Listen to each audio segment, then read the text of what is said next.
Well, let's bring in someone who has been following the NAFTA talks every step of the way. Scotty Greenwood is the Chief Executive Officer of the Canadian-American Business Council. She's also a former U.S. diplomat here in Ottawa.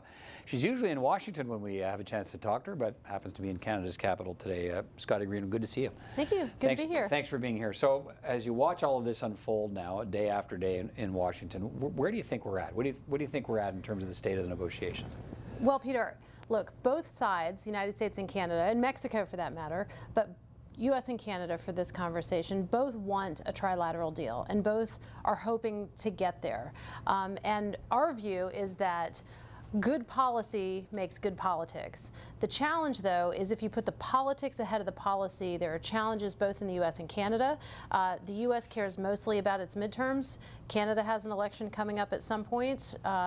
And so it'll be interesting to see whether the politics win the day or the policy wins the day, so, policy being a trilateral deal. So your view is that the politics has overtaken it now, that everybody's considering the political consequences of whatever they might do, which is maybe overshadowing the potential or overtaking the potential for a smart deal on both sides? Hasn't overtaken it yet, but it's hanging right there. And what I mean by that is we have another week in order to get a good deal, a good policy deal, which would be a trilateral modernized NAFTA between U.S., Canada, Mexico. After that deadline that the U.S. has set for itself, September 30th, then if there isn't a deal with Canada, I think the U.S. moves ahead with a Mexico-only deal. That's not good policy, but that's good politics. And it may be good politics for Canada to allow that to occur. Again, I think that would be unfortunate. It's the wrong outcome. But if politics is over policy, then we might be there, and that would be very troubling, actually, to our economy. What about they seem to be talking at, you mentioned the deadline, they're talking at sort of cross purposes. The U.S. says, look, there's a deadline, we want this by October 1st. The Canadian side is, Chrystia Freeland says, we're not watching the clock. There's no real deadline. Been at this 13 months. It'll just we'll sort of get to it when we get to it, but we want the best deal for Canada. Is that a problem? I think that approach is a problem, Peter. I think I know the deadline is real. Now, that doesn't mean we won't blow through it because we've had real deadlines before, but here's why it's real. The Trump administration notified Congress of its intention to enter into a new agreement, for sure with Mexico and maybe with Canada. That's a 30-day time clock that ends on September 30th. Then they provide Congress with text. And if Canada hasn't agreed to a deal with the United States, then the text that goes to Congress is Mexico only, and Canada will be left sitting on the sidelines. And I think the political calculation that Canada has to make is, if we're on the sidelines, could a U.S.-Mexico deal only pass muster or not? And that's a big that's a calculated risk that they have to think about.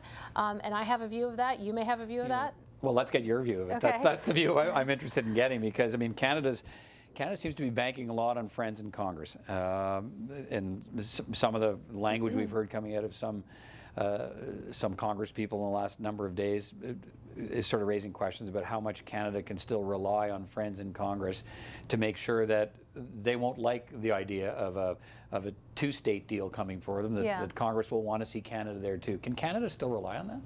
Well, Canada does have friends in Congress. More importantly, Canada has interests in the United States. But make no mistake, when it's the political campaign, when we're a few weeks out from the election, if a Republican member of Congress has to choose between an upgraded deal with Mexico only, wishing Canada were at the table, but alas, they're not, so we'll go with Mexico only, I think they'll go there. I don't think Canada can count on friends, as you say, in Congress to do battle with the Trump administration in an election to keep it trilateral. I think that would be overstating your friendship, and it would be everybody's preference is to have a trilateral deal, but push comes to shove, if a Republican member is presented with bilateral only, I think it could pass, and that's very troubling. Yeah, let's follow up on that, because that's sort of in the context of this circle of criticism of Canada and Washington, which I think is widening beyond Donald Trump. Now we've seen Steve Scalise, the Republican whip, saying in the House of Representatives attacking Canada's bargaining tactics. We've got Kevin Brady, the chair of the Ways and Means Committee of the House, says Canada needs to step up and that October 1st is a real deadline. How seriously should we take those remarks? I would take them really seriously, Peter. These are not backbench members. These are Republican leadership that are clearly signaling to Canada it's time to do a deal. And again, they prefer a trilateral deal. They're trying. This is pressure tactics being ramped up, saying we don't want to go it alone with Mexico, but if we have to, we will. And I would listen to that very carefully, because again, it's not like people are going to do battle in their re-election to stick up for Canada. They're going to do what they need to do to get through the election. And if that means an improved deal with Mexico only, get to Canada later, then so be it. The conversation seems to have turned now to the issue of tariffs from the Canadian side, wanting guarantees from the American side that we'll get some kind of a carve out, that we won't be subjected to more tariffs from the U.S. president. We've got them on aluminum and steel.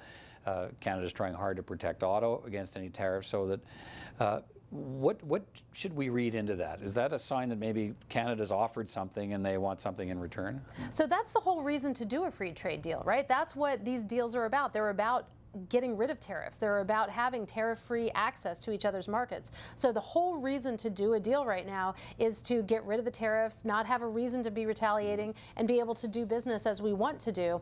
That's the whole impetus for a free trade deal, and that's why getting a deal is much better than not getting a deal. Because this sort of formulation of we're not going to take a quote bad deal for Canada. Well, the current situation is a bad deal for Canada, because the current situation is one of tariffs and retaliation. So if we don't reach an agreement, whatever the agreement is, we don't have a path to free trade. We don't have a path to tariff-free access. So you're absolutely right. The whole ball game is tariff-free access to each other's markets. That's what we're fighting for here. Let's finish on this. The relationship between the people at the table is always so important in these big trade negotiations. And to my eye, it seemed early on like things weren't too bad in the early stages of the conversation. Yeah. Now I wonder. They're supposed to be negotiating in private, and they wouldn't do it before the cameras. I don't know how often or how rarely we see Robert Lighthizer. Not very often. We see Chrystia Freeland 3 or 4 times a day, and I'm wondering how the American side feels about that. Seeing the Canadian side out there all the time saying, we're not watching the clock and we're only going to do what's right for Canada. Well, it's a good question, and clearly the most important thing is what happens in the room. That's important. But sure, is it noticed what each other are doing publicly? Sure. Just as the Canadians are not happy when the President of the United States tweets something insulting, the Americans absolutely notice when their counterparts are speaking in public about the relationship or about the U.S. So it's something that they pay attention to. And remember, when this deal was negotiated all those years ago, Chapter 19. The dispute resolution was the last thing to come up. And how did it get done? Brian Mulroney talked to his friend Ronald Reagan, and Ronald Reagan was able to do the deal because of their friendship. Right. We are in a situation now where it's negotiating partners that are fighting with each other, and there isn't that level of friendship that the Mulroney, the Irish eyes are smiling, kind of friendship. That doesn't exist right now, and so you can't rely on that in the 11th hour. You just have to go do a good deal at the table in the room, and time's almost up. What do you think is going to happen? I hope that good policy wins the day. I hope that we get a deal next week and that the U.S. informs Congress of the text of a trilateral deal. That's my hope. It's definitely possible. Both sides want to get there, but we're not there yet. We're not there today, and hopefully we'll get there. Scotty Greenwood, always appreciate your perspective on these big issues. It's good to talk to you again. Good to talk to you. Thank you.